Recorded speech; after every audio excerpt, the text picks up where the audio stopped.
Hello and welcome to another lesson of Python programming for beginners.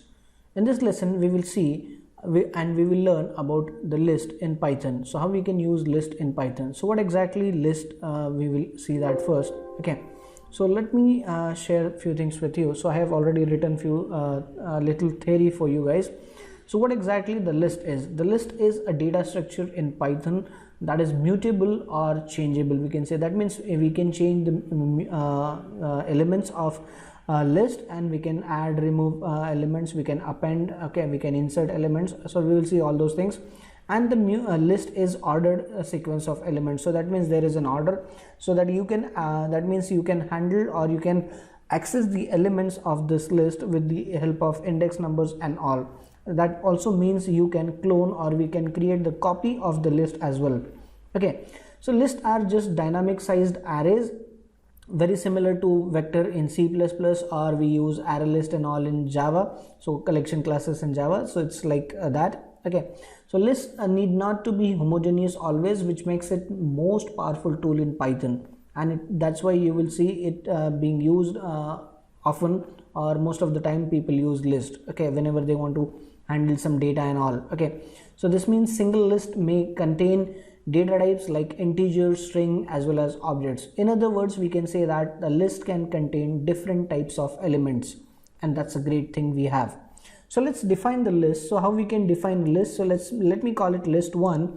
I'll just call it list 1, and we can define the list using square brackets, okay. In this now we can just add a few, let's say let me say something like this. So I'll create a simple list with, let's say, alphabets like this, and let's say D, then let's say let me add one more. Okay, so A B C D E like that. So we have added some 5 elements now.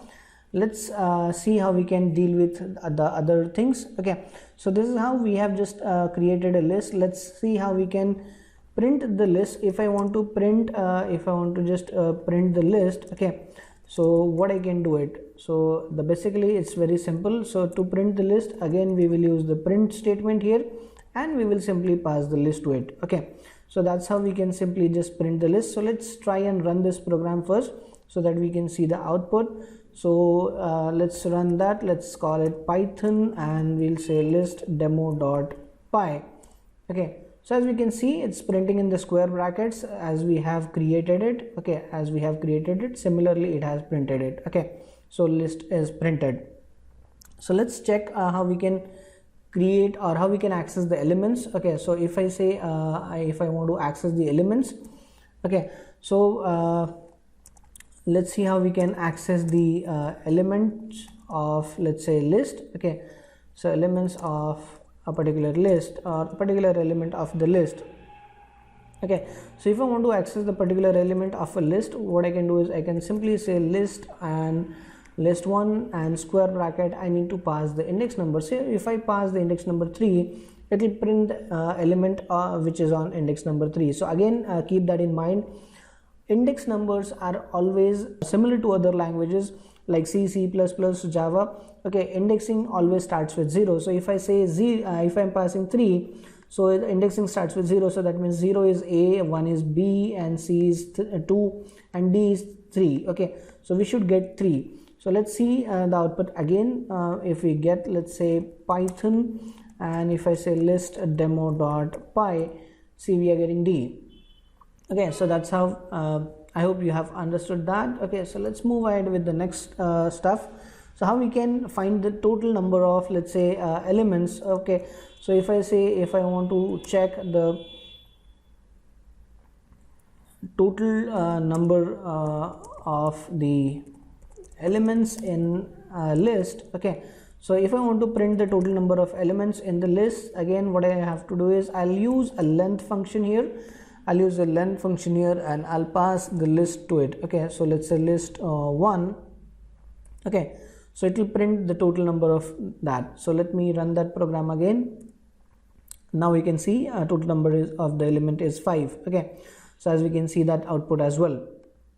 Then moving ahead, if I want to let's say if I just want to check any element, okay, or if I want to replace any element, okay. So fine, now we already have few elements here, and if I want to replace particular element, how I can do that, okay. So let's say if I want to replace an element from list, okay. So what we can do here is, what I'll do is I'll say list1 square brackets, I'll pass the index number which I want to replace. Let's say if I want to replace 3 only, so instead of, let's say, D, okay, I want something else. Let's say instead of D I want F, okay. So let me write it capital, yeah. So let's say instead of means on place of 3, index number 3, okay, so there is D now, instead of that I want to have F, okay. So make sure this is a simple syntax. So we will say, okay, list1 of 3, okay, equals F.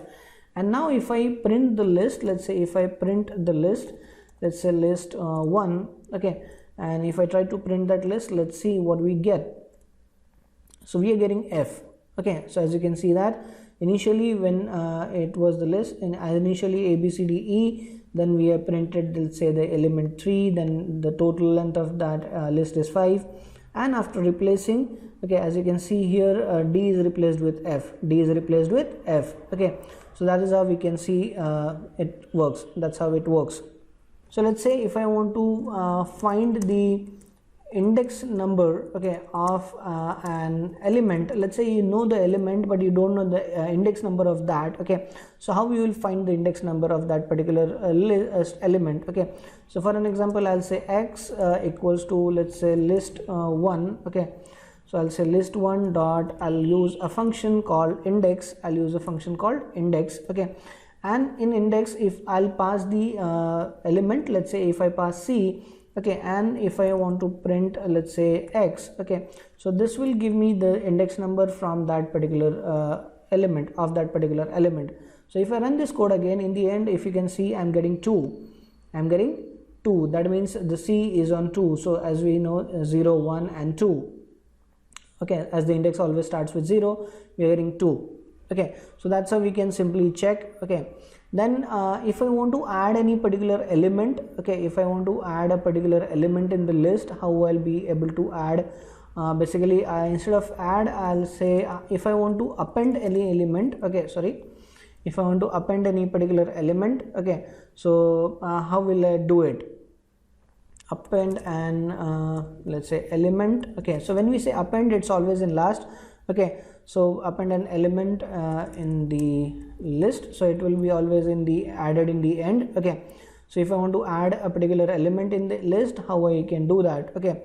So that's again very simple. I'll use list1 first, so list1 that, and then append, okay. So in append now I'll add the element. So if I say, let's say G, okay, if I say G, so I'll just see it like this, and I'll just say, let's say, print, and let's print that list again, okay. So list1, okay. And now if I run this program, okay, let me run this program again. So as you can see that the G is added in the end, okay. So A, B, C, F, E, G, okay. So D was replaced with F, and then G is there, okay. So the G is added in the end, okay. But if I want to add a particular element, okay, on a particular location, that means I'll say if I want to insert an element on specific, I'll say, okay, specific index number, okay. So insert an element on a specific index number. So if I want to do something like that, again what I'll use is list1 dot, this time I'll use a function called insert, okay. This time I'll use a function called insert, okay. So in insert we have to pass basically two things. First is index number, and second is the object or the element, you can say. So let's say on first, or let's say on 2, I'll say, so basically on 2 now we have C, okay. So instead of C I want to add something else, okay. So on 2 I'll add, let's say, H. Instead of 2 I want to add H, okay. So this is how I'll just simply do that. And if I say print and again list1, okay, so let's print that list1, and let's run that program again so that we can see it. So now we can see that h is there, so whole list is shifted one place. Okay, so c was on 2, now c is on 3. Okay, and h is there on 2. Okay, so this is how every element is shifted one place. Okay, and that particular element is added on the given index number. Okay, so that's how we can just use that. Then if I want to loop that list, if I want to loop it, how I can loop it? Okay, so let's say loop with the list. Okay, so if I want to loop it, it's again simple. I'll use for x list 1. I'll open the loop using the colon. Okay, we'll go through the loops again in detail. I'm just considering and giving you an example right now, so no need to worry, but just keep one thing in mind. Okay, this x is a temporary variable, and this x will, or the loop will iterate for every element of list 1. Okay, so it's not like C++ or Java wherein we used to write. Okay, so let me write it here in comments. So in Java, C++ and Java, what we used to generally do is we used to generally write it like this. Let's say I or in C++ we define it outside. I'm just taking an example. Okay, so generally in Java we write it like this. So I equals to 0, then we use the semicolon, then we say condition, let's say I less than 10, whatever elements, just considering, and then we say I plus plus. Okay, so we don't need to write all those things here in Python. We just need to use the for each. This is an example of for each, which if you have learned Java. So if you have learned Java, or if you know Java, okay, you might have gone through for each in Java. Okay, so it's very similar to that, and here again we create this temporary variable called x, and then we use that, so it will iterate for every element or each and every element of the list. Okay, and in the end we just have to write it like this. Let's say we'll print that temporary variable, so print x. Okay, so here in Python you just need to maintain this particular space. Okay, so if you want to add some more elements to this, let's say if I say print let's say if I just print anything else, if for an example I'll just print z here, nothing else. Okay, so every time it will print the z here, and if I try to write, if I write something here, okay, this will be out of the for. Okay, so if I maintain this space, if I maintain this space here, this is basically for. Okay, so in Python we don't use curly brackets for scope, we just need to use those spaces, that is indentation. So we just need to manage that, otherwise we don't need to worry about anything else. Okay, so just an example, so I'll just remove this, we don't want to okay, so let's try. Okay, and if I run that program again, now you can see A, B, H, C, F, E, G. Okay, all the elements are printed, or every element is printed on the next line. Okay, so that's again there, so we don't need to even use the slash n. It is applied by default, it is applied by default, so we don't need to even apply the slash n here. Okay, that's again a good thing in Python. Then if you want to use some decision making statements like if else with Python with the list, that again you can check. Okay, so for an example we will just check if the